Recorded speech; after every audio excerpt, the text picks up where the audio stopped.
This is The Drive with Dale Lolley and Matt Williamson on your 24/7 home of the black and gold. SNR, Steelers Nation Radio. And welcome to The Drive. I am Dale Lolley. He is the Matt Williamson, and it is a snowy Wednesday here in Pittsburgh. The snow is coming down, starting to accumulate a little bit. Starting to look a lot like Christmas. Yeah, but it's probably going to melt before then. Yeah, starting to look a lot like the playoffs. Starting to look a lot like winter. That's what it's starting to look like. Yeah, it's not so great out.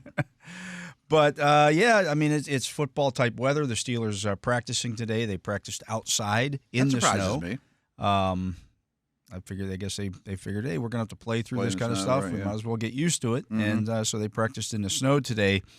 And, Matt, I've been thinking over what we talked about yesterday in terms of how to attack this Philadelphia defense if you're the Steelers.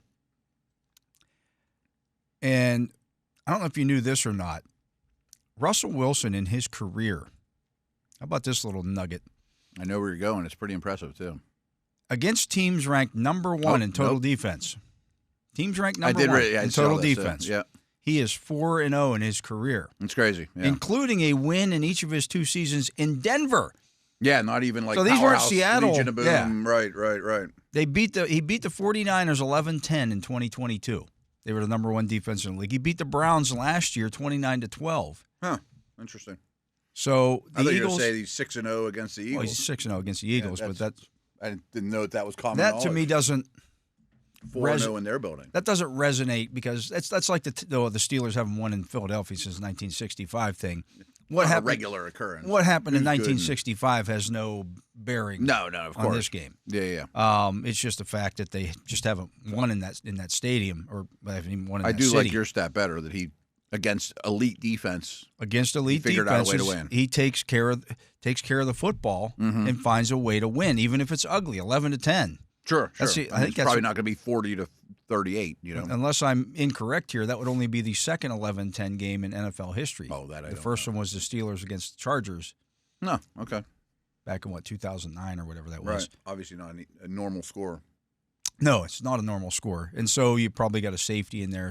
Obviously, got a safety in there at some point, or somebody missed a field goal, or missed something weird happened. Somebody missed an extra point or something, but you still found a way to win the game. Seattle defense was good too. I mean, at least against the Niner team. And the Denver one wasn't bad either, so he probably got help from... He beat the 49ers with Denver the first year.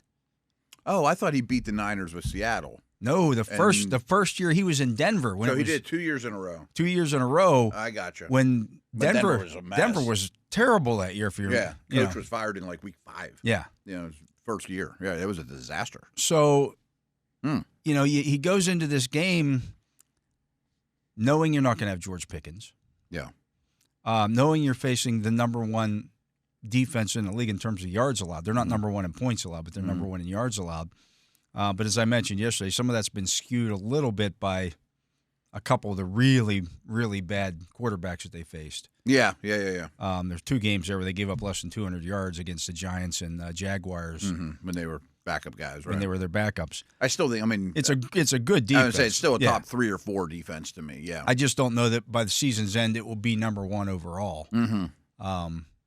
But fact remains, Wilson has gone into games like this in the past and won these games 4 times. Yeah. No, I didn't know that. There's something to be said for it. Figure out a way to win against a great defense when you know it's going to be tough sledding.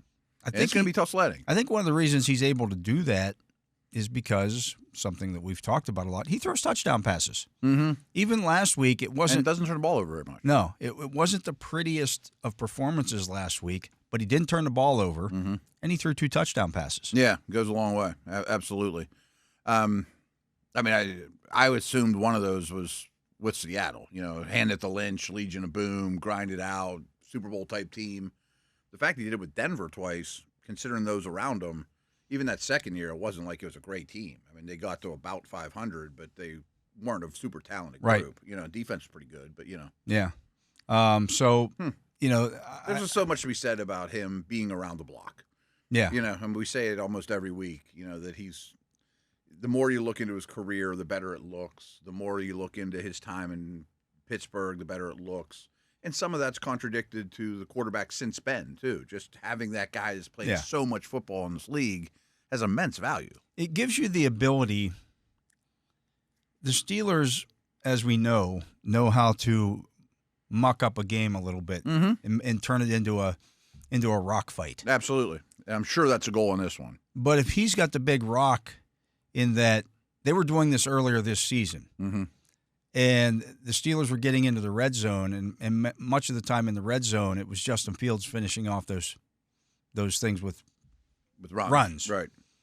But he gives you the capability to throw some touchdown passes down there and get some quick strike stuff. He did it last week against Cleveland. Yeah. And the red zone numbers are what they are. Yeah, they're poor for the year, right? But once again, last week, they're taking a knee in the red zone to end the game. Those count as red zone trips. I know. And even this stage of the season, if you have 4 or 5 red zone trips a game, it's pretty good. So if you multiply that times 10, 12 games, it's still a pretty small sample size, especially if there's knees involved or, whatever. This is basically 2 weeks in a row. The last 2 games, 2 weeks ago, it was they drive down at the end of the first half, get into the red zone and kick a field goal, which is what they were trying to accomplish there. Yeah. And then this past week, they get the turnover and they're taking a knee in the red zone. Those count as failed red zone attempts for touchdowns. Yeah. But they're not. And really, it's like I always thought third down conversions is a lot more telling than red zone, just because there's a lot more to go off of. Yeah. And usually, I look at quarterbacks more so than teams. Does this guy struggle in the red zone over his career? Not over a 10-game stretch where it's 50 attempts or 40 attempts, because there could be weird stuff like that. And he definitely doesn't. He's not red zone deficient through his career. And I don't think all of a sudden he forgot how to convert in the red zone, and he showed, that he throws touchdown passes, like you said. Not only that, but they're just getting there more often. Mm-hmm. Right. They're sustaining drives at a pretty high rate. They are. If you get 10 possessions in a game, which it's usually between 10 and 13, somewhere in that range. Right. Sometimes if it's really a limited possession game, it might be 9. Mm-hmm. But if you look at really what the Steelers have done with Wilson, is that they've moved the ball pretty much every game. Absolutely. Even when they were struggling, even in that game against Baltimore when they kicked 6 field goals. Kick 6 field goals. Yeah, they're still moving the You're football. You're moving the football every time you got it. Getting past the 50, that type of thing, right? And it's in stark contrast to what it's been like lately. There's been a lot of these last couple of years where, wow, got a first down on that drive, good. That's a good start. That's like nothing nowadays. Moving the football. They definitely turn drives into a new set of downs or a touchdown much more than they used to. That used to be such a grind. And the numbers bear it out, but I think the tape and the feel of watching the game is just night and day different, too.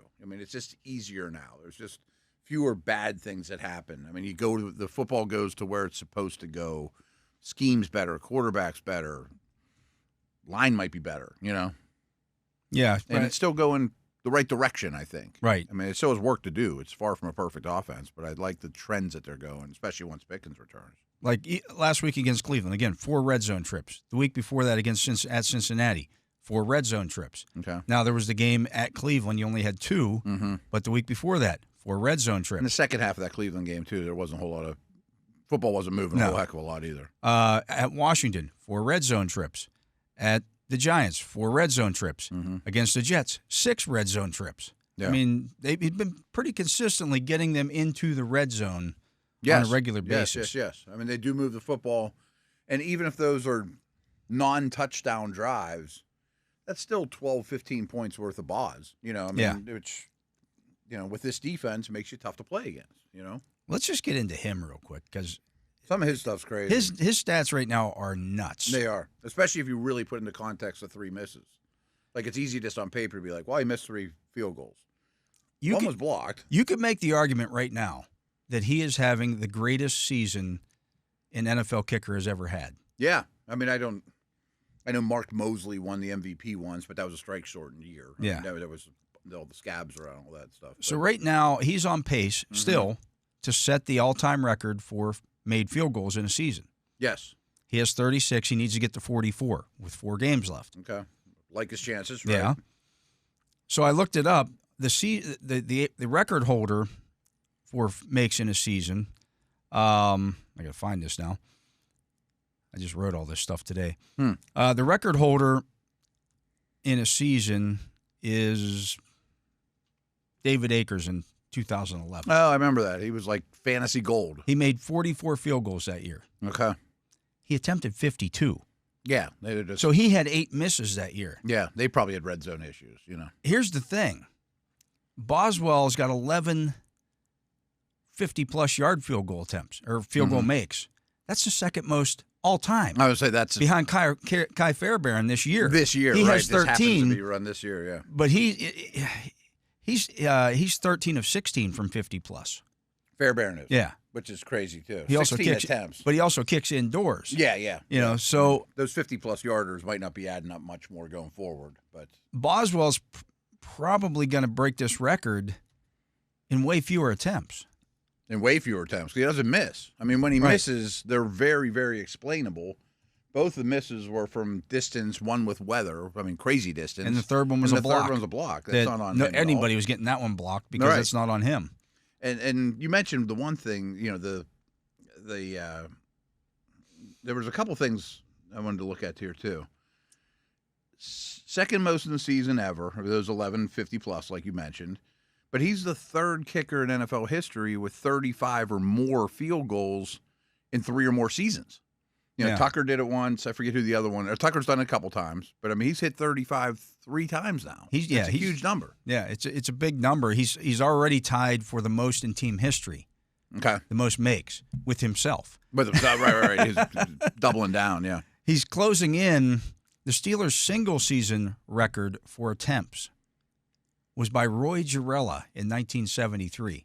Wow. He had 43 in a 14-game season. I would say that wasn't even a 16-game season. That's a 14-game season. He had 43, and he made 29. He made 29. He wasn't even that good, but he's just the guy you had. For that period, he was okay. Yeah. He made a couple of Pro Bowls and stuff. Yeah. So, I mean, honestly, you can make the argument, and it's not that hard of an argument, that Boswell's having the greatest kicker season in NFL history. Yeah. I mean, all those things are hard to argue with. I mean, I don't know what Tucker's best year is or... It doesn't come close to this. I wouldn't think. I mean, certainly not from distance. No. He's never kicked that many. No, obviously. right. Boswell's the second most all time. Yeah. And again, no missed extra points. No misses that you'd be like, oh, I wish you had that one back. Yeah. Type of thing. He makes that one 9 out of 10, but that one just came off goofy or whatever. I mean, the consistency's been crazy. And he's hitting the home runs, Tucker's best season, he was 38 of 39. This was in 2016, and was 10 of 10 from 40 or from 50 or beyond. The year before that, he was 33 of 40, but he was 4 of 10 from 50 and beyond. Oh wow! Boswell's percentage from 50 and beyond is the best all time. For guys who for a career. For guys who've attempted 50 or more. Yeah. He's number one. He's at 82% from 50 and beyond. 50 and beyond. And a lot of those are weather throughout his career and right. Number 2 is Matt Prater, who's made the most kicks. Okay, he lasted forever. He's actually still on a roster right now. Is he really? Yeah, he's on Arizona's roster, but he's hurt. He has 82 made field goals from beyond 50 plus. But he kicked in Denver. Yeah, that helps. Detroit and Houston or Arizona. Yeah. Okay. So 2 indoor facilities and the best outdoor one distance, right. Interesting. That's still a ton, but wow. And he's at 75%. Okay, percentage. I was actually thinking that. I didn't think you'd know the number, but I mean I'm all over this kicker stuff. I didn't realize you wrote a kicker article today. Font of knowledge. Yeah, about not kickers. To mention the 50-yarders aren't the rivals' specialty there. 0 for 5 for the Eagles. 5, yeah. Right? Yeah. This week. So that's one area where the Steelers have a definite advantage this week. Without question. If this comes down to a longer field goal, I feel like Boz's chances much better than than anyone's. Yeah. Really anybody. The crux of the argument, Tucker's at so Boswell now has, as I mentioned, I think 41 career makes from beyond 50 yards. Mm-hmm. I can't find this number anywhere, but I believe that puts him in the top 10 all time. Oh, really? On 50-plus yard makes. Okay. So where he's going up the list. Because just counting some of the numbers there, I'm like, is Prater 1, or don't you know? Prater's 1, yeah. Okay. Prater's 1. He has 82. Attempts. Okay. Yeah. Or he's 81. I'm sorry, 81 career makes from 50+. So along these lines, we've had a lot of Hall of Fame discussions, and I think everyone knows our thoughts on kickers versus guards and safeties and every down players. And I don't know if you've said this, but I've said many times, the only kicker I would put in is Tucker. Boz is making a pretty strong case to be one of the top 2 or 3 ever. Ever. I mean, yeah. I mean, it's definitely a position where longevity is really, really important. Yeah. But, I mean, here's the thing. He's having his best year the older he gets. Tucker in his career from 50+. He's a great leg. Yeah, yeah. And you think, he's on 62 of 94. Wow. So I mean, he's only 2/3. Yeah, it's about 66%, give or take. Right. Huh. I would have thought better. Wow. Yeah, I would have too until I looked at it. I'm like, that's not that good. I mean it's good. It's good. But this year's killing it, I'm sure. Yeah, but I mean, again, he's had some bad years there. 2015, he was 4 of 10. The year before that, 2014, he was 4 of 9. Okay. So it's not like he's had some down years before. And if you look at his career, the last 3 seasons, he's not been the same kicker. No, I know it isn't like he hit a cliff. It's been a slow burn. Yeah, 86% in 2022, 86.5% in 2023, which is still good. I mean, it's still good, yeah. And 70.4% this year. Mm-hmm. It makes me wonder, is it just an injury with him or not? I bet not. I think he's just losing his fastball. Yeah, at 35. Yeah, I wonder if I bet what happens is the Ravens have a conversation with him that nudge him strongly into retirement and retire his number and put him in their, Hall of Honor type guy. And at this point, he's no longer the most accurate kicker of all time. Mm-hmm. Yeah. And I know we spent a lot of time talking about that. Right. One last little stat here on Boswell. But he might be the team's MVP. I mean, like Cam or Watt could win defensive MVP and not be the MVP of this team, In the history of the Steelers, I mentioned Boswell is 41 of 50 on 50-plus yard field goals. Yeah. All other Steeler kickers combined in their careers for the Steelers. I know they don't get to 41. 27 of 84. Wow. Wow. And they've had some good ones. They've had some good Anderson ones. Was a really good one. Gary Anderson from 50 and beyond was 8 for 27. Wow. I mean, times were different. I mean, people weren't making them like they do now. Jeff Reed he and Jeff Reed were tied before Boswell came along with 8 each. Okay. That was a big deal. Jeff Reed was 8 of 17. Okay. From 50 and beyond. Wow. And back then it was like you'd only do it like to win the game because you're out of timeouts and like break glass because of emergency type of thing. Yeah. The only other kicker in team history above 50% was Chris Brown, and he was only 4 or 5. I'd say he wasn't around that long. And his career didn't have that kind of range over the course of his career, and he kicked in Houston. Yeah. Okay. After he left here. So, okay. So you included his Houston years. No, that was just his. Just as a that's Steeler. Just his 4 for 5 as a Steeler. Okay. But yeah, that's a pretty small sample. It's a really small sample size. Was he here for like 2 or 3 years? First 4 years of his career. 4. Okay. Yeah. So I mean, Boz has been. No, he deserves a whole segment. I mean, he's had an unbelievable year and an unbelievable career. Yeah, if he's not first team All Pro this year, I'm saying, is there anyone even close? I mean, what's his face? You mentioned as more field goals. Aubrey's always good. Nobody has more field goals. Nobody has more field goals. Fairbairn has 2 more 50-yard field goals, but Boswell leads the league in total points. Yeah, so I don't know if everyone knew that. By like 20. Yeah, by a lot. Yeah. Which is a lot. Which is a ton. Yeah. And even like percentage of his team's points, he's like setting records. Yeah. I mean, what percentage? Because to our point about the red zone offense, which kind of got us into this, the Steelers are still scoring touchdowns. Yeah, yeah. I mean, they're averaging with Wilson over 28 points a game. Mm-hmm. It's not all kicking, obviously. It's not all kicking, yeah. Right. So you're getting points both ways, and it's not a bad way to live. No, not at all. I mean, imagine if you didn't have a good kicker. Oof. I mean, what would the season look like? There are lots of teams struggling with that right now. There are. I mean, I'm even thinking if you had a league average kicker, if you had the 15th or 17th best kicker in the league, you probably have two more losses, maybe more. I mean, those games you win with 6 field goals probably don't go your way. Yeah, especially considering he was kicking some of those from 50. No, a lot of those are distance and hard kicks, right? Yeah, so anyways, let's get to a break. We're going to be back right after this. We'll be joined by Bob Labriola, the Dean of Doom, right after this. And welcome back. I am Dale Lolley. He is the Matt Williamson. We're joined on the Justin Miller hotline by the Dean of Doom, the Lord of Living in His Fears, Bob Labriola, editor of Steelers Digest and Steelers.com. How you doing, Labs? Pretty good today. How you guys doing? Not too bad. Yeah, happy not having been swept by the Browns since 1988. Yeah, keep the champagne going. Yeah, you have that bottle of champagne still on ice. And who knows? Maybe you get to crack another one on Sunday by winning in Philadelphia for the first time since 1965. Yeah, there are streaks, and that's all part of that. No George Pickens this weekend, Bob. What can the Steelers do, in your opinion, to kind of offset not having their best playmaker out there, or maybe one of their top playmakers, I should say? I hope Arthur Smith has some answers, because I don't. I mean, I know that I'm sure there are ways, and I'm not familiar enough with a lot of the specifics of the Eagles' defense. But I mean, I don't know. I don't think. Let me say it like this. I don't believe that it's a 1-for-1 kind of situation. You know what I mean? I don't think George Pickens is out, add somebody else in, and then you just run your offense the way you would have if he was there. I don't believe that's not the way to go about it. I mean, so exactly what it's going to entail, I don't pretend to know enough about it to answer that question intelligently. But I do believe, as I said, it's not a 1-for-1 situation. So you're going to have to get a number of other people involved in different ways.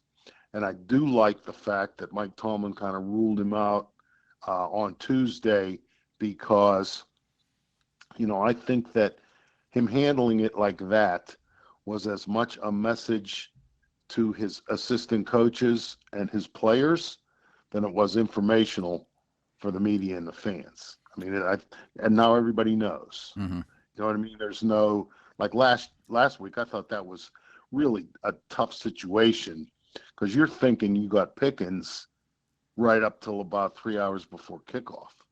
So you devised a game plan, you practiced a game plan. I mean, all of that stuff, and Pickens even practiced, through Thursday, which is, Friday is situational football day. So, he was present for just about all of it on the field stuff. And so then you take him out of there, and it's not only was it a negative for the Steelers offense, but a big plus for the Browns defense. Yeah, I compared it to the situation they had a couple of years ago when Ben got COVID, or was diagnosed with COVID on Saturday night. Yeah. And you had to, all of a sudden you're okay. He practiced all week long, but now Mason Rudolph, you're the guy, and people expect it to come out and look like it's, the Steelers offense. Right. Mason Rudolph got that phone call. I remember Mike Tomlin saying he had to call him Friday night and said, "Oh yeah, Mason, by the way, you're starting on Sunday." So yeah, those are things that, since this is actually real football played by real people and not a video game, these are factors that, you kind of have to deal with. And, looking back on the Browns game, it took them a little bit of time to figure it out, I think. But 27 points is, I remember seasons where they'd be holding ticker tape parades in downtown Pittsburgh for 27 points. Recent seasons. Yeah, very recent seasons. Oh, that's what I mean. Recent seasons. So, what we're going to see. I mean, this is not, certainly this is not an ideal situation. The Steelers took a couple of teams to Philadelphia that ended up winning Super Bowls that lost to the Eagles there. So, it's a tough place to play historically for this franchise. And I don't want to say that this game doesn't matter, but it's not as important as Baltimore. No, 100% true. And I'm not suggesting that Mike Williams is a 1-for-1 with Pickens, because I'm with you. I think it's going to be a group effort. They're going to need 5 to 10% from 5 to 10 different receivers to make up for it. But do you think they ramp Williams up more going forward here?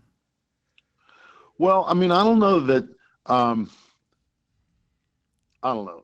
Let me say this, and I don't want to be overly critical, but Mike Williams is a down the depth chart depth piece now.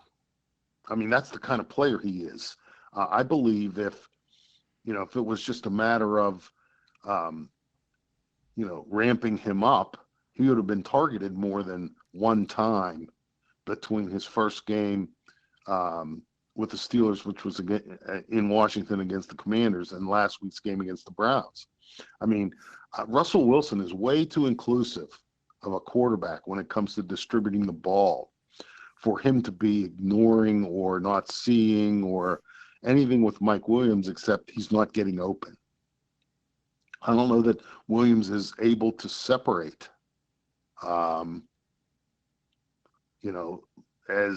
as much or as well as you need, right, for a quarterback to have confidence in you with absolutely no off-season program together, no training camp, very few games, regular season practices aren't, that's not where you develop any rapport.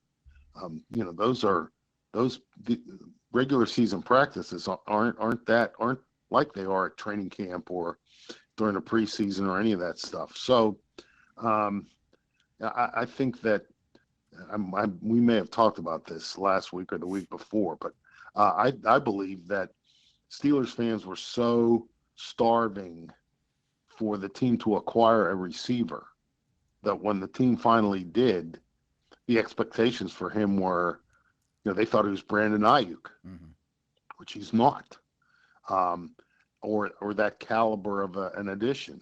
And then his first catch is a game-winning touchdown down the field, and then you just think, well, this is Randy Moss. So that's not who he is, and I don't know if it's going to be Mike Williams. Maybe it's Freiermuth. Maybe it's more using the backside of the backfield as receivers. Again, as I said, I don't know enough about the Eagles' defense to get into specifics of what they're going to do. I just think that you're in much better position to deal with a significant loss like that when you know about it at the beginning of the week. One thing that we kicked around yesterday, Bob, and Matt brought up this stat that the Eagles have faced the most 11 personnel in the NFL this season. So just one running back and 3 wideouts on the field. Maybe you zig against them when everybody else was zagging, and you just come out with your big package and say, okay, we're gonna get big against you. We got all these tight ends out here. They can catch the football. Let's see what you do against this, because they only have 5 defensive tackles or defensive linemen on their roster, and just make them do what they really haven't had to do this year. Yeah, the Eagles have seen real small percentage of 3 tight ends on the field together, very small, and the Steelers are the top of the league in that.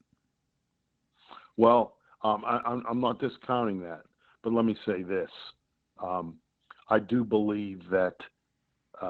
For that strategy to work, the defense is going to have to do its job. Yeah. Oh, the defense is going to have to play great on Sunday. There's no ifs, ands, or buts about that. And somebody that no one is talking about, or in my opinion, not talking enough about, is A.J. Brown. Oh. I mean, all the Saquon Barkley stuff, very legitimate, no question in my mind. Jalen Hurts and the brotherly shove or the tush push or whatever, the big physical offensive line, da-da-da-da-da-da-da. Well, I know this is against the rules for your fine show, but I did some research, and A.J. Brown had 6 catches for 156 yards and 3 touchdowns against the Steelers in 2022. The touchdowns were like 39, 27, and 26 yards. 29. I did a little research too. 39, 27, 29 yards. Okay. So don't fall asleep on that guy. Oh no, yeah. Smith's a really good player but I'm too. Just saying, right. Yes. So it's about a whole lot more than bringing your big boy pads and stopping Saquon Barkley because A.J. Brown is, I couldn't believe when I looked him up earlier this afternoon. He's listed as 6'1". I thought he would be 6'5". The way he plays. Yeah. Yes. So that guy is a significant factor, and he is a real weapon that the Eagles have at their disposal. And so, minimizing Saquon Barkley is certainly on the to-do list, but it's by far not the only thing for that Steelers defense. And if the Eagles are able to, strike down the field with chunk play touchdowns, I don't think you can get in a scoring, in a shootout with them without George Pickens. I don't care what kind of game plan you have, or how, what personnel packages you're using. All that stuff that you're talking about sounds good, but there have to be some other things that fall into place for that to have a chance to work. Yeah, getting in a shootout with this team without Pickens isn't like getting in a shootout with the Bengals, who have no defense, with Pickens. Yes, right. Or even going against the Browns, because you can I won't say count on, but the Browns quarterback, Jameis Winston, he's a gunslinger. He has a reputation for throwing you the ball. Mm-hmm. And if you catch him, you're in pretty good shape. Jalen Hurts isn't Patrick Mahomes by any means, but he's not Jameis Winston either. And so, you want to know what do you call me? The Dean of Doom? Yes. I'm not real optimistic about Sunday's outcome. Yeah, they've really limited Hurts to some degree, but since week 6, he only has 2 turnovers, period. He probably isn't going to throw you one. They're also not throwing the ball down the field as much as they did in that game in 2022 or earlier in the season. Bob, they don't have a 20-plus yard touchdown pass since November 3rd. All their touchdowns of late have been run-ins, basically, and they've got, I guess a bunch of shorter touchdown passes. They've just been it's been death by 1,000 paper cuts against this Eagles team because they're just really good at running the football. And A.J. Brown's getting a little frustrated with it, too, it sounds like. Well, and just because they don't doesn't mean they can't. Mm-hmm. I would imagine if, the Steelers bow their back against the run early, they won't hesitate to attack down the field, play action, however they want to do it. I'd be curious. I wonder how many what you would consider long touchdown runs that running back has. Oh, he's got a bunch of those. He's got a whole bunch, yeah.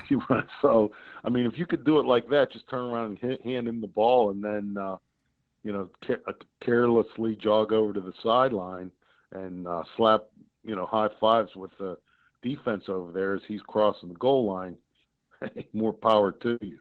But I don't know that just because they haven't means they can't.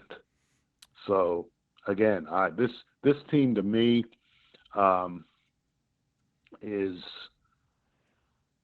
I don't know. They may be the best team in the league to me. Mm-hmm. So this is a tough assignment. We've mentioned Saquon a few times, and I know you haven't studied every run or all that, but does it pass the sniff test that he's having one of the best seasons in running back history? Chris Johnson, Dickerson's year, OJ when he went crazy. Is you think he's at that kind of level right now? Well, yeah, because he's not only in my mind, consistently productive, but he is a home run hitter. Mm-hmm. You know, running long touchdown runs in the NFL are not that frequent, and this guy's doing it. It's really hard. Yeah. And right, it's not like he's sneaking up on anybody either. So, yeah, I don't. He may not have, for example, the like Chris Johnson. He was just so fast. Yeah. Saquon Barkley. He's not as big as, say, Derrick Henry, or seemingly powerful as Derrick Henry, or Eric Dickerson, to me, had that really rare combination of power and then getaway speed, all in the same run. He'd run over a linebacker and then run away from all the defensive backs. Those pads would come up and it looked like a sprinter. Yes. And yeah. Right, exactly. So I don't know that I've seen Barkley do a lot of those kinds of things, that signature, but this, as I said, the guy's consistently productive, and he's getting in the end zone on these long runs. And he's been tackled at the one. He's been tackled at the 11 times, which is insane. Well, yes. So, he's. I don't know if I can get anyone to say this, but I think he's better than Derrick Henry. I do right now this too. Year. Yeah. This year, yes. So, wherever you want to put him in terms of seasons, I think he's well on that way, on that path. Mm-hmm. We'll see where it is in another 3 or 4 weeks in terms of the numbers. But pretty darn good. Yeah, I wouldn't want to be in the NFC East and have to deal with him twice. Or be the Giants and be the team that let him go and then have to face him twice in a season every year. Yeah, that was smart. Bob, we appreciate you stopping by, and I'll try to stay out of the snow and we'll talk to you maybe a little bit on Sunday. We'll see. But appreciate your time. You know what they say, Dale. Pat's King of Steak. It says it right on the sign. King of Steaks, yes. King of Steaks. Yeah. Anyways, our guest has been Bob Labriola, editor of Steelers Digest and Steelers.com, the Dean of Doom and the Lord of Living in His Fears. I'm Dale Lolley. He is Bob. He's not Bob Labriola. He's Matt Williamson. Yeah.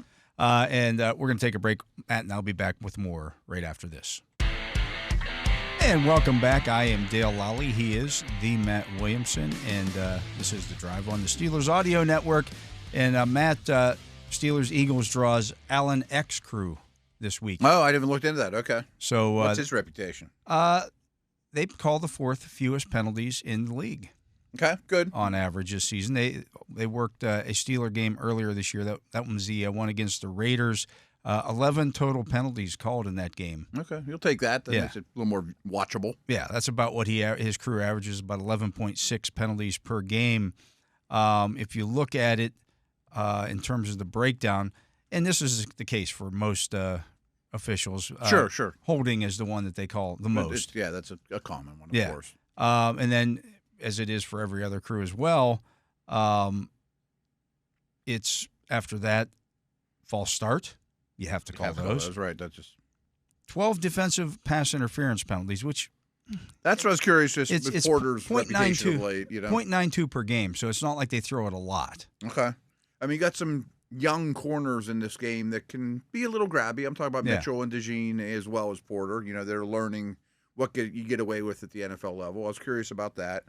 I didn't know who was on here, but I looked at just penalties in general. Both these teams are kind of middle of the league in terms of penalization and yardage, so there's not a huge advantage there. No, I looked at the same thing.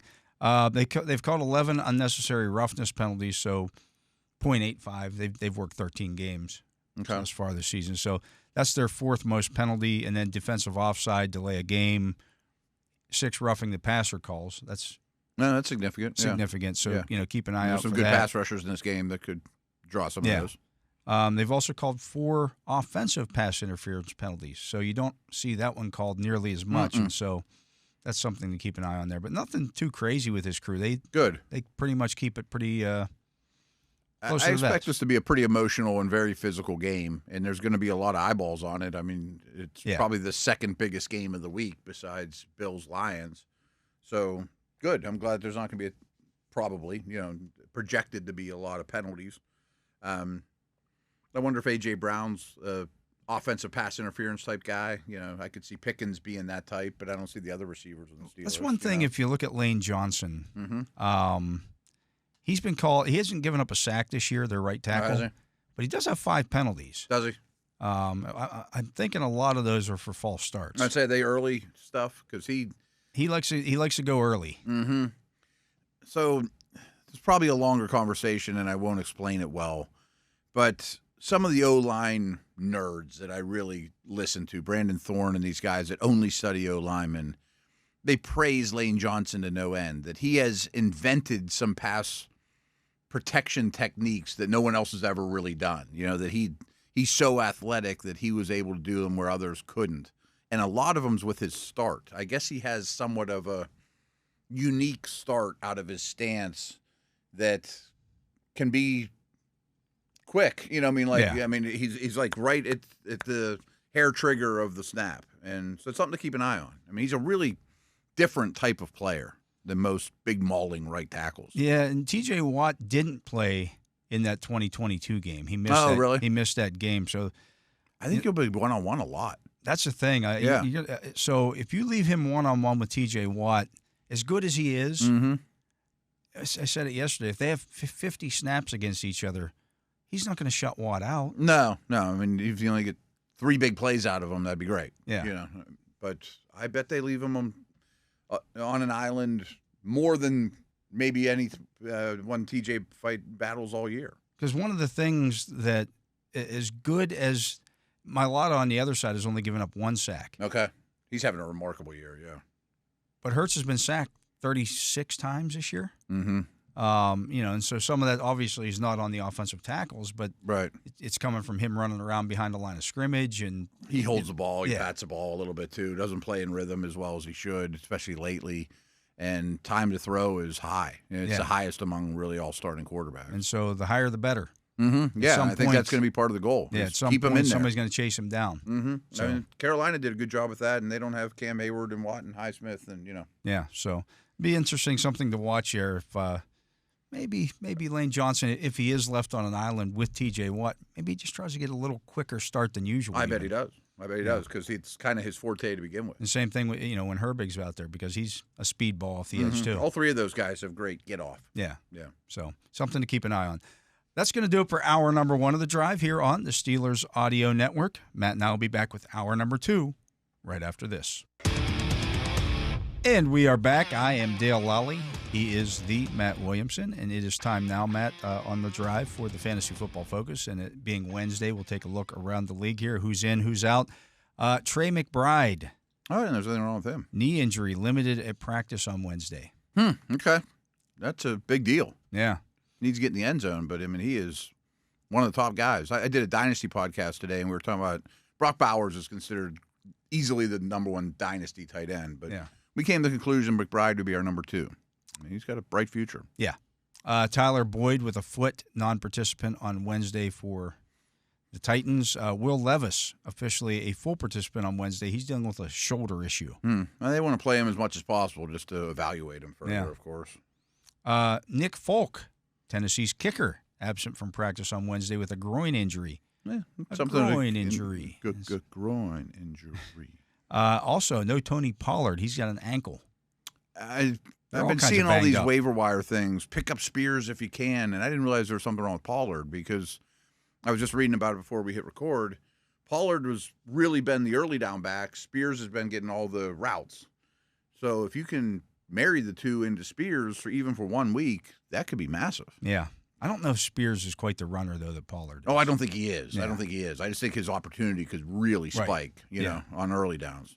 Justin Herbert not practicing on Wednesday. He's dealing with that. It's a knee. He's got a lot of stuff going on. He also has an ankle, too, that he came out of that game with last week. Getting a little beat up. He's getting a little beat up. Maybe him and Burrow both have taken a lot of hits. Yeah. Josh Downs with a shoulder injury, officially limited on Wednesday. I thought he'd be back after the bye, but maybe he will be still. Yeah, Michael Pittman with that back issue was a full participant today. So good. That's trending in the right direction, but it's still. Yeah, it's going to linger all year. New England released KJ Osborne earlier this week. He was claimed by the Commanders. Okay, that makes sense. I mean, they could use a third, fourth type receiver. Yeah. I assume they just want a youth movement in New England. Polk and Baker and those guys. They weren't using KJ Osborne No. anyway. So, Zach Ertz with the hamstring missed practice on Wednesday. They also listed it as rest. Yeah, so at his age, I wouldn't look too much into that. Yeah, they're old hamstrings. Mm-hmm. Zane Gonzalez listed with a foot injury is limited on Wednesday for Washington. That's significant because Washington kicks a lot of field goals. They kick a lot of field goals, right? They get into red zone a lot. They move the football a lot. He's still learning as a red zone passer. Hasn't really mattered who their kicker is, but they get 3 to 4 or 5 chances every game, and they're usually makeable field goals. Yeah. Maybe not the long ones. Seibert for a long time this season was the leading scorer. He was tied at one point. Him and Boswell were neck and neck, yeah. For field goals. He didn't have the long ones that Boswell did, but he was often and short. Yeah. Right. So Zane Gonzalez is kind of a sneaky if he guy plays, to keep an eye on. Drew Lock with heel and elbow issues. Those are not connected. Missed practice on Wednesday for the New York Giants. Yeah, they came out that DeVito is starting. Yeah. So great. It doesn't help anybody. Right? No. And they're playing the Ravens. It certainly doesn't help you with neighbors. No, not at all. Or even Tracy, or the only guys that were at all relevant. Wan'Dale Robinson's an afterthought, cuttable at this point. Playing the Ravens, and you're a 14.5-point dog. I mean, Ravens might win that by 30. I think they are very good at running up the score on bad teams. Coming off a bye, get things right. Like I was said yesterday, look, Lamar's back. He's the MVP again. And Henry has these 80-yard runs, just shrugging people off. Yeah. And I think that game goes that way. I mean, someone said that's either the biggest spread or the second biggest spread of the season. It's the biggest. It's number one? Yeah. Okay, because I knew Jacksonville last week was Detroit. Jacksonville, or something like that? Detroit against who did Detroit play last week? They played somebody good. They beat the Packers. No, I'm sorry. It was Philadelphia, Carolina last week. Oh, really? Okay, I thought it was Jacksonville in Detroit. They went up. They went off at like 13-point favorites. Okay. And my thoughts on it were, I don't know how many you'd have to give me to take the Giants. More than 14.5. More than 14.5. Yeah. I don't know how they score. Yeah, it's going to be bad. This is one of the Giants with DeVito are one of the teams that the Eagles held to like 119 total yards. Yeah, right. I mean, and the Ravens might too. Yeah. Malik Neighbors with the hip issue also limited to practice on Wednesday, so they may not even have him. He was a game time last week, and then they said he was going to be limited participant in the game, and he ran like every route. Romeo Doubs with a concussion, a full participant in practice on Wednesday. That's good for him, but bad for the other dudes. They also it gets crowded. Opened the practice window for Luke Musgrave. I heard that too, which is good for like the playoffs and all that, but it's bad for fantasy craft owners and Watson owners, and there's so many mouths like guessing which week who's going to be what in that offense. Yeah, I think it helps the Packers win playoff games, but which is their goal, of course. But it is so crowded. The Chiefs have designated Harrison Butker to return from IR. Oh, good. Okay. Matthew Wright was just named AFC Special Teams Player of the Week, and now Harrison Butker may be back as quickly as this week. Okay. I mean, I would think you knew he was going to lose his job. But... Yeah, I would think if you're elevating this or designating him to return, he's a kicker. It's not like it's. I would say it's not like he doesn't need a couple of weeks to ramp up. I'm sure it's fine, and he's ready to roll. Yeah. Swing your leg a few times in practice and pregame and get out there. Yeah, and Butker now is the most accurate kicker of all time. You're a wealth of kicker knowledge today. I just looked these things up. Matthew Wright, I bet, ends up landing somewhere, though. Somewhere. Yeah, good for him. He's already been on like 3 different teams this year. He's like everybody's designated pick him up. He's that guy, yeah. Yeah, because he's been fine. Yeah, no, he'll be in. He wouldn't be shocked if he's a starter next year. Looks like DJ Reader could practice on Thursday for the Lions, so that's good. That's some good news. That's good news for them. Absolutely. They definitely need him on. And Aleem McNeil with a concussion also expected to practice today. Okay. So that's step one, though, of they're coming off a long week, right? Yeah. So he has a little more time than Joe Average concussion, 1 week rest guys. So I would expect both of those guys to potentially play against the Bills. That's a big game. And that's a really good pair of defensive tackles, too. Yeah, they're very good. Yeah. Jalen Coker with a quad injury expected to practice on Wednesday for the Carolina Panthers. I like him. I mean, I don't know if I'm running out and picking him up right now, but I have him in a bunch of dynasty leagues, and I think they want to see what he can do. Him and Leggett and those guys. Yeah. Obviously Thielen's their number one right now. But Joe Burrow dealing with a sore knee, still expected to practice today. He didn't look great when it happened. No. I mean, but tough guy. He's had so many things. I really wonder if he plays Week 18. Yeah, I do too. Mm-hmm. The hand still bugs him, and he's got a lot. He's taking so many hits. I just wonder, if he has a chance to lead the league in touchdown passes or something like that. If they or he just wants to be the leader, which I totally would understand. Yeah. DJ Humphries with a hamstring, not practicing on Wednesday for the Kansas City Chiefs. Yeah, I'm not saying he was like the answer, but he's had a decent career. And he was more proven than what they're throwing out there. Exactly, it's their weakest position. Yeah, left tackle, not a good spot for the for Kansas City at all. No, when their right tackle is their better tackle. Mm-hmm. And Taylor's far from he's great. not good either. Right. That's not good. Marshawn Lattimore. He's back, right? Finally practiced today for the Washington Commanders. They were off last week, right? Yeah. Yeah. They acquired him at the trade deadline a month ago. He still hasn't played a snap for him. Right.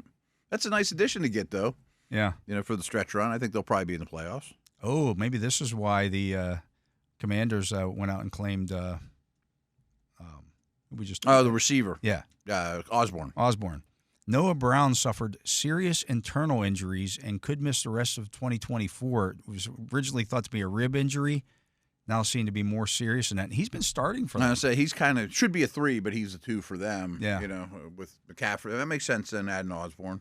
So but that's unfortunate. He was a nice little pickup for the Commanders. Yeah. So now maybe you can bump all their other guys up a spot. McCaffrey's of the world. Yeah. I don't know if he'll be a 2, but I don't know how they'll do that. Yeah. Maybe it's De'Ami Brown. Yeah. He's definitely keep an eye on that this week and see how that breaks down for them. David Njoku has a hamstring, not practicing today. Doesn't look good. They're saying he may not play this week. He's super important to those guys. I mean, he's an inconsistent player, but he consistently gets a lot of targets. Yeah. We were talking about Matt Prater before, 40-year-old Matt Prater. He's still hopeful to return this season. Okay. As their kicker. All right. So, is that a good career? Yeah. So keep an eye on that. Breece Hall with that knee injury, still struggling a bit with that knee injury. Keep an eye on that. That was pretty much a 50-50 split. I wonder if it would be. I would think Allen, it's a good matchup. They got the Jags this week, and they're favored, actually. Well, they're always favored. For some reason. Right. Fire up Allen. Yeah. Do you fire up the other dude? Isaiah Davis. I know it was 50-50-ish, but he looked okay. But yeah, I don't know if that's the way it goes moving forward. Yeah, that would be. I don't think I'm running out to pick up Davis. That would be more of a DFS dart throw than anything. And he scored a touchdown last week, which means he's not scoring a touchdown 2 weeks in a row. Probably not. Right. Ryan Kelly is going to have his practice window open for the Colts. Okay. So one of the. I wouldn't say one of the better centers, but solid veteran center. It goes along. Yeah, absolutely. Yeah. Coming off a bye. Mentioned yesterday, Kadarius Toney waived by the Browns. Saw somebody in Jerry Dulack's tweet, hey, should the Steelers sign Kadarius Toney? Are you out of your mind? Did you watch what he did Sunday? That's what he's done in his entire career. That's why he's been on 3 teams. And he doesn't run routes. He just kind of runs around out there. Yeah. The Browns did place Greg Newsome on IR for the rest of the year. Wow. It's a big deal. I mean, he's one of their better players. I think he's a free agent after the year, too. So he might be done in Cleveland. Probably played his last game in Cleveland. The Browns also signed place kicker Riley Patterson to their practice squad. Okay, they have a kicker injury? Or just, no, Dustin Hopkins has just been bad. Yeah. They gave him money, and he's been bad. Yeah, we've talked about a lot. AFC North kicking is really a problem right now. Zamir White lands on injured reserve. Yeah. His season is done. So, again, Sincere McCormick is.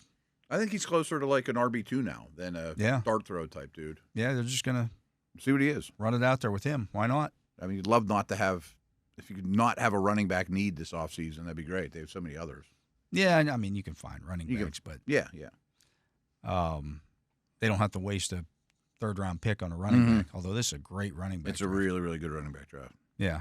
The Saints signed Ben DiNucci to their so that looks like Carr has two things. He has a concussion, and he's not playing this week. There's no ways. And they split practice time today. They're not going to make an announcement until between Rattler and Hayner.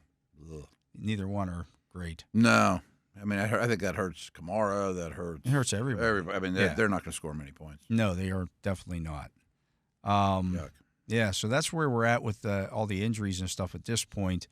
And again, this is the time of year when even if you got a bye this week, pay attention to these injuries and what's going on, because if you can block somebody, from making a move, in trouble. You just make the block move. It's not being a jerk. It's not being No, that's just part of fantasy football. It's all part of the strategy of this game.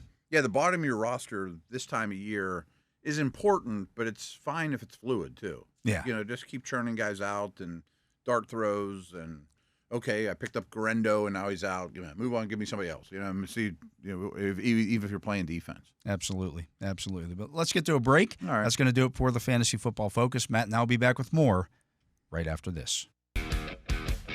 And we are back. I'm Dale Lolley. He is the Matt Williamson. And Matt, looking here at every couple of weeks or every few weeks, ESPN will update their top 10 rookie rankings for the season. Oh, yeah. Okay. And I thought we'd take turned out to be a pretty good rookie class. I mean, the quarterbacks are really good. The offensive side of the ball is a really good rookie class. Yeah. Really down for defense. A couple of guys who are on – the guys who just missed are some guys who received top 15 votes from the panelists: Drake May, Braden Fisk, Dominic Pooney, Drew Phillips, the cornerback from the Giants. Giants, yeah. Good player. The guys who just missed were Bucky Irving. He's had a really good year. It's a nice pickup in the mid-rounds. Yeah, Caleb Williams and Ladd McConkey. Those are the just missed. Yeah. I mean, it kind of gives you an idea of what this rookie class has been right. like here. Like you might want to put May ahead of Williams, but Williams started every game. I mean, there's a lot to be said for that, So they took their panelists and they came up with... There's going to be some Eagles and Steelers on here, at least one Steeler, I have a feeling. So there's a tie for 10th place, and it went to Cooper DeJean. Okay. I'm actually surprised he's not higher, but it's a really good class. Yeah. He's a nickelback, but he does a lot more than that. This goes to our point when we're talking about getting the Eagles into a heavier package here. Yeah. Keep Cooper DeJean off the field. Yeah, he's a real playmaker. It's exactly what we thought he was in the draft. I mean, you and I considered him in the mid-first round for the Steelers. He can also play outside, but he's best near the line of scrimmage. He's a good player. Yeah, he is. Tied for 10th with Brian Thomas Jr. of the Jaguars. Wow. This is another guy we talked about possibly for the Steelers. I mean, if you wanted a size, speed down the field, imagine him opposite Pickens. Right. Imagine if you had him right now. And I still like. That doesn't mean Fatanu is going to be bad or anything. Yeah. But I mean, he would be a really good Steeler. Yeah. Number 9, Marvin Harrison Jr. I don't know if he's had as good a year as those other dudes. Yeah, if you just look at the numbers, it really hasn't been overall. I mean, if he'd have been a 5th-round pick named Williamson, he wouldn't be on this list. I mean, not that he's been bad, but he doesn't separate or as explosive as like McConkey. Yeah. At number 8, Joe Alt. Yeah, missed a little time, got hurt in the Steeler game, but he's been really, really good, and he's going to be 10-year, Pro Bowl type guy. At number 8. I'm sorry, tied for 6. There's a tie for 6. And that is Zach Frazier. Okay. He's the highest ranked highest ranked offensive lineman on this list. And I wouldn't hold a couple, weeks he missed away from or too hard on him either. Like Latham hasn't been great. Fuaga hasn't been great. Jets dude's just starting to play more. Steelers dude couldn't, is out, So as good as his tackle class looked and might be, hasn't lived up to it in year 1. Yeah. At number 6, or tied for 6th, I should say, with Zach Frazier. Malik Neighbors. Wow. I mean, he's had a phenomenal year, and the fact that he's cooled down isn't his fault at all. I mean, he would be my receiver if I could repick this thing. Number 5, Quinion Mitchell.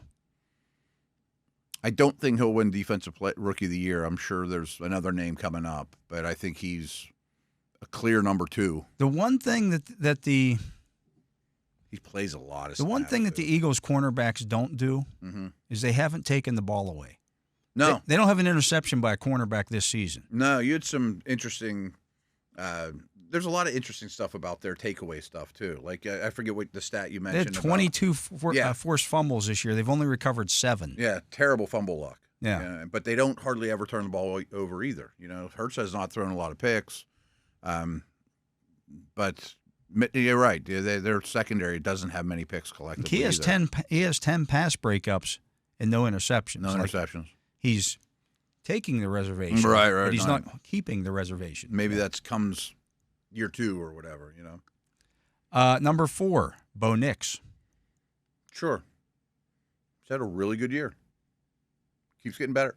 Number 3, Jared Verse. Yeah, I think he's going to be Defensive Rookie of the Year. Mitchell's good, but Verse has stats and impacts the game more. Yeah, I'm kind of surprised that he's that much higher than Fisk.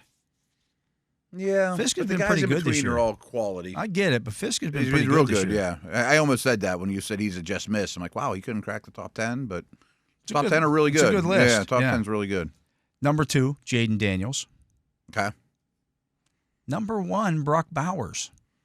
Yeah, I mean, he would be my vote for Offensive Rookie of the Year. I don't think he'll win it.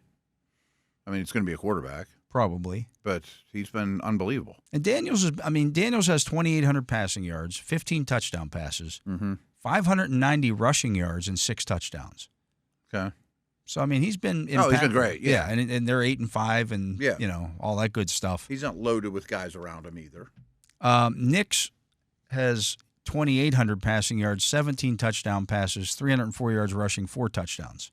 He hasn't missed any time. Daniels did. But Daniels was way ahead of him 2 months in. Yeah. You know, basically before the Steeler game. Daniels is a way tougher guy to play against. Yeah. I mean, if we were re-picking now, Daniels might be the first pick in the draft. Yeah. You know, there's an argument for that. No, it's a really good rookie class. Yeah. Bowers is good. Don't get me wrong. But is he a generational talent at the position, or is he just the only game in town for the Raiders? Kind of like Neighbors. Neighbors is the only game. Like, he gets 13 targets a game. You're going to catch a bunch of passes. I think Neighbors is more generational than Bowers. Just more gifted. I know Bowers, and I mean that for a tight end and for a receiver, not against each other. Of course, the receiver is more explosive than the tight end. And I get the Bowers love. And I think he's exceptional, but I don't know that he's special. I mean, I think he's really, really good. He's super competitive. He's great after the catch. Even going back to Georgia, he gets handoffs, you know, he did weird stuff like that. But, like, again, I mean, just happened to have this conversation this morning. We were talking about dynasty tight end ranks, and he's clearly the first one. I mean, it's not even close. But I said I'd trade him right now, like, while his stock's super high, because they're probably going to add a quarterback and a receiver and a new coaching staff. And, like, is he going to keep growing in terms of production where he's at now? There's almost nowhere to go but down. Yeah. You know, I love him. I mean, I wish he was a Steeler. He's a really good player, but I don't think he's the next Kelsey or Kittle. Yeah. You know what I mean? Yeah, good player. Great player. Yeah, so much of great production as a rookie, though. Everything on here, so much of it is about opportunity. Absolutely. Again, like him and Neighbors walk into a situation where you're the only show in town. Yeah. And Harrison hasn't been as impressive as them on tape, but McBride deserves more targets than Harrison. Right. You know, it's where they're at right now in their career. You know? Like McConkey has a little of that, or he's starting to, and then he's kind of getting injured, you know. Yeah. Whereas, you know, some of the defensive players on here are producing because their teams need them to produce. Mm-hmm. Or the offensive linemen. Like, if you're starting as not, like, to your point, there's some offensive linemen who are out there starting as rookies, but they're struggling. They're struggling, right, and which isn't uncommon. Corners, I know linemen as rookies struggle a lot. I think there was some. I did look at that article there was some stuff like most disappointing, and there were some other categories at the bottom. Yeah. And I hadn't realized how much the Bama Vikings D-end Dallas Turner is. His one he's sack this hardly year. Even playing right yeah, now. and it came in game 1. Yeah, right. So I didn't love him coming out. I thought Will Anderson was a much better prospect, and I don't think Anderson's special, but they're getting nothing out of that guy. Yeah, it's some of the stuff with the Bama guys and some of these bigger programs. Georgia has some of it. Yeah, like you wonder if it's the player. Is he that good, or is he good? Is he that good because everybody around him is also good, and therefore it elevates his play because you can't just focus. It's a different kind of eval. I mean, the fact that they can get on the field of those programs speaks volumes. Yeah, beat out the other D tackles, but a lot of these Georgia guys. This isn't the best week to talk about it because Jalen Carter's the exception, but these defensive players for Georgia haven't quite lived up to the billing. Jordan Davis is nothing. He's not special. He's not special at all. I kind of wanted the Steelers to take him. I'm glad he didn't. I mean, in that class. Nakobe Dean struggled as rookie. He's been he's better. Starting to finally he's get been it. better this year, but I think this is year 3 for him. Yeah, he's still not. Walker with the Jags, and once again, there's going to be several Georgia defensive players drafted high in this upcoming draft. They've been fine, but they haven't lived up to super high draft status. Like Dean would be a guy I would attack with the Steelers tight ends in this game. He's given up 36 catches on 47 targets. He's undersized too, for 464 yards. Wow, I didn't realize it was so. It's that more much. than 10 yards a catch. Yeah. Like you can go after this guy a little bit. I mean, his claim to fame is he was like the leader of those Georgia teams. He's the green dot guy. He gets them all lined up. He's the captain. But he's Bond a little undersized. Bond has been the better player this year. By far. Yeah. I think Bond's been one of the best off-the-ball linebackers in the entire league. Yeah. I mean, that's a real find. So I think you can kind of target Dean and go after.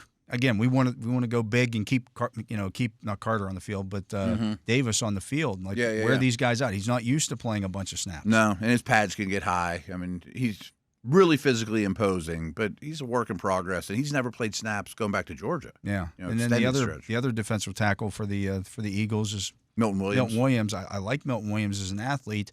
Great athlete. But he's undersized. I say he's a little smaller. He's kind of the anti-Davis. He's the Energizer Bunny, but you can double him and move him. Carter's the blend of all the above. The good stuff. And if there's one area that you can't. The Eagles don't give up a lot passing. No, they've been very good against the pass, but they do allow. I think it's 4.3 yards a carry against the run. Nobody sticks with it though because they're behind. Yeah, that's one of the problems. Is you hope that you can keep feeding your backs over and over in this game. Another Georgia guy they have who I like, Nolan Smith, was a late first-round pick too, but he's light too. I mean, he was a great athlete that you can run at. I mean, if you get Moore or Jones blocking him or Washington, his old teammate. If Pickens would have played in this game, there would have been a lot of Georgia stuff when the Steelers had the ball. As it is, there's going to be a lot of Wisconsin. I guess so. I hadn't thought about that, but there definitely is. Bond is I'm sure he's buddies with the Watts and whatnot. Yeah. So got some of that going on both sides. But let's get to a break. He is the Matt Williamson. I am Dale Lolley. You're listening to The Drive here on the Steelers Audio Network. And Frazier isn't the only Steelers rookie offensive lineman starting right now for this team. There's a guy right next to him who is also he shouldn't starting. be too far off that rookie list either. He shouldn't. He should be mentioned on there because he's played really well. And he's played a lot. And as he corrected me on this during the conversation we had earlier today. I thought it was 9 starts, 10 starts. He said it's been 11. Has it? Okay. So this one goes to 11. 11, huh? So these Steeler rookie offensive linemen are they should be well adjusted to the NFL schedule right now. Yeah, so it's a long season though. We'll hear from Mason McCormick when we return right after this on The Drive.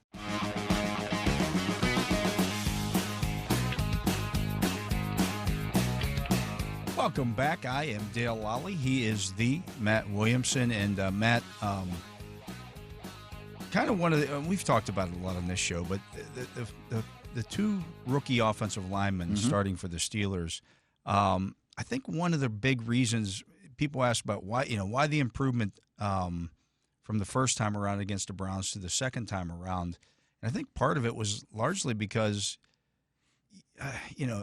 the the Steelers lost the line of scrimmage in that game against Cleveland the first time around. Yeah. In a big way because you had 2 rookie linemen who were going through playing a game on 4 days rest for the first time in their career. Yeah. And didn't do it in high school, didn't do it in college. Ever. Right. You just never do that. And so there was a learning process there. They've now dealt with that once. And I bring this up because they've got 3 games in the next 11 days. Yeah, it's they going to play be taxing on Sunday. on the young guys, right? But those guys have played, reasonably well. And one of those guys this week might have the biggest matchup in this game with Mason McCormick against Jalen Carter. There's so many to look at. Lane Johnson against T.J. Watt, A.J. Brown versus Porter, and there's a lot of heavyweight matchups. And McCormick isn't in the same level as those names I've mentioned, but he's having a heck of a rookie year, and I think he's a long-term fixture at the right guard spot for you. But the guy he's going to block often is Jalen Carter, who is a nightmare. I mean, he's really, really coming into his own. I thought he was the most talented player in that draft. We know why he fell, and he's becoming an elite defensive tackle. So he's going to have a difficult test. And he rarely comes off the field. Right. He's playing more and more. Yeah. Their other guys are all below 50%, and he's out there 80+% in every game. So McCormick's going to see him a lot. Yeah, you're going to see him a lot. I mean, sometimes, everyone moves defensive linemen around, but kind of like the Steelers where Cam goes against the left guard a lot, Carter goes against the right guard a very high percentage of the time, usually to his outside shoulder. So you know where he's at, but that doesn't mean you can stop him. Right, yeah. So I took a minute or two to talk to McCormick about that today. His buddy Broderick Jones, who I didn't think of this till now, but they were teammates at Georgia. Right. So maybe he has a little insight to help him out a little there and double team him too. A little bit there. So as I said, I talked to Mason about that matchup and a little bit more this morning. So let's hear what McCormick had to say. You got the 5-star matchup this week. Has Mike started talking to you about that one yet? Yeah, we obviously know Jalen Carter and them. They have a really good defensive line. They're really, really good across the board, and it's an exciting challenge, and we got a lot of work to put in this week to prepare for it. Is this a one-man job or is this a multi-man job stopping Jalen Carter? I don't know. It kind of depends. Certain plays call for certain things, and so we'll see as the game plan develops how we want to attack it. He's the one guy on that defensive front that plays a high percentage. I think he's at like 82%. The other guys are all under 50, so he's pretty much out there pretty consistently. Is that because he is so disruptive, or you just think he's that kind of player? I would say it's a little both. He plays super hard and plays extremely well. He makes a lot of plays. He's a really, really good player, so if I was a defense coach, I probably wouldn't want to take him off the field either. You like that kind of challenge when you're facing a guy like that? Yeah, it's exciting. You want to put your talents on display, and go against a guy like that who's really, really good is exciting. Are you at the point of the season now where you're kind of getting into the swing of this pretty well? You got 8 starts now, something like that, 9? 10. 10? Oh, see, I'm even less than that. So 10 starts into this. Do you feel like, okay, I got a pretty good grasp on what I need to do every week? Yeah, for sure. I've definitely gotten into more of a routine. It's been evolving week to week, just learning and picking up different things. But I'm definitely getting more and more comfortable with the experience. And with these, 3 games in 11 days is something I'm sure you've never done before.